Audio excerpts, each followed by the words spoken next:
سکول کې اسمبلی شروع وه. ټولې جینکۍ په قطارونو کې ولاړې وې.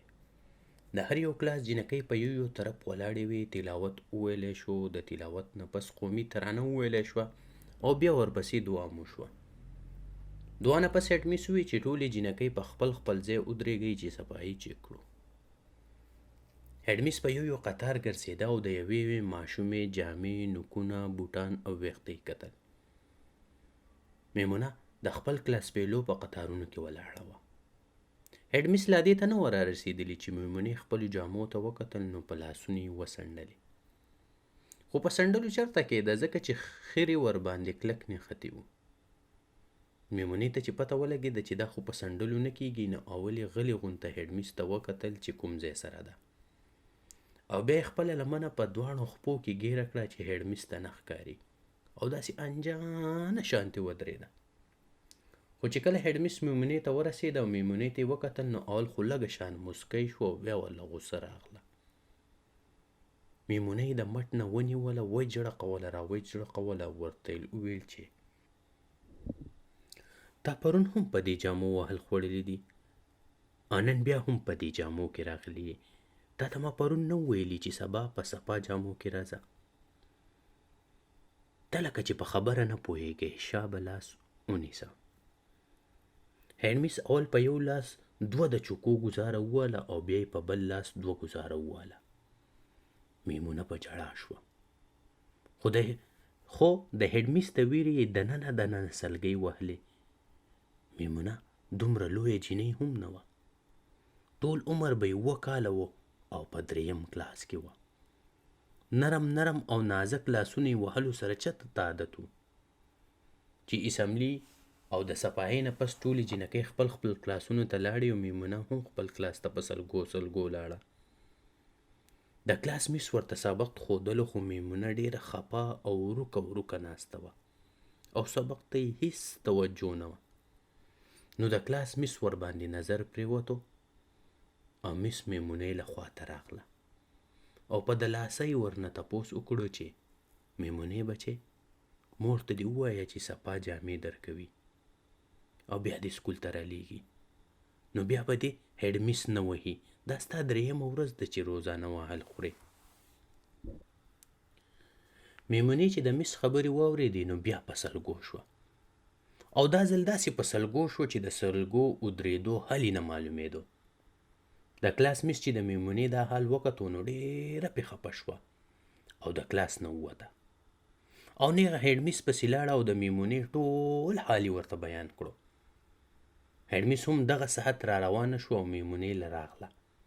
میمونې سره کېناسته او هم د کلاس د میس په شانتې ورته وویل چې مور ته ووایه که نه چې پاکې جامې درکوي او بیا سکول ته راځه. دا 3مه ورځ ده چې ته هم په دې خیرنو جامو کې راځې او وهل خورې. خو صفا جامې اچوه که نه. سبا چې راځې نو مور ته ووایه چې اول ما له صفا پاکې جامې راکه، نو بیا به هله سکول ته ځم، که نه ما بیا په سکول کې میس وهي. پوهه شوې که نه؟ او دې خبرو سره یې د میمونې په سر لاس راښکلو سره میمونې په سلګو کې وویل چې زه مې مور ته هره ورځ وایم، خو هغه پرته وي او ما له جامې نه راکوي.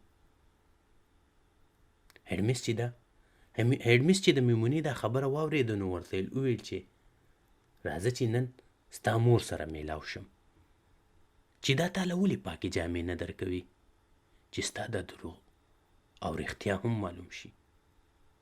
اول یې تپوس وکړو چې د میمونې څوک په کلاس کې کلیوال شته، خو چا هم اواز ونه کړو او همدغه شان میمونه او هیډ میس د سکول نه د کلي په طرف روان شو. هیډ میس میمونې ته وویل چې ته وړاندې شه او زه درپسې یم، ځکه چې ما ته ستاسو کور نه دی معلوم.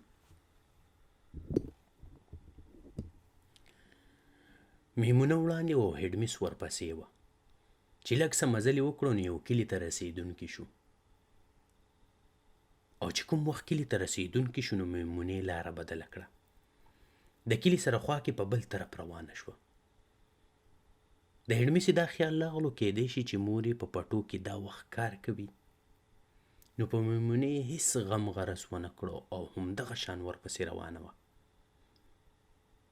میمونه د پټو په پوله پوله روانه وه او بیا د پټو نه ووتله او یو شړې ډیرۍ طرف ته روانه شوه. هډمس ورته حیرانه وه خو هیڅ ورته نه ویل چې آخر میمونه په یو هدیرې ورغله. او چې څنګه هدیرې ته ورسېده نو په وړمبو قبرونو کې په یو قبر ته اول ودرېده چې هیڅ قسمه کاڼي ورباندې نه و، صرف خاورې ورباندې پرتې وې. میمونه لږ ساعت لپاره ولاړه وه او هډمس ورسره هم حیرانه ولاړه وه. او بیا میمونه په جګ سره په ګوډو کېناسته او په سلګو په قبر سملاسته او په وړو سلګو یې په نیمه ساه کې ویل: مورې پاسه که نه، ما له پاکې جامې راکړه، زما جامې خیرنې دي او ما هره ورځ په سکول کې میس وهي، ته پاسه که نه مورې. ته ولې نه پاسې؟ دا وګوره ما سره نن میس هم راغلی ده.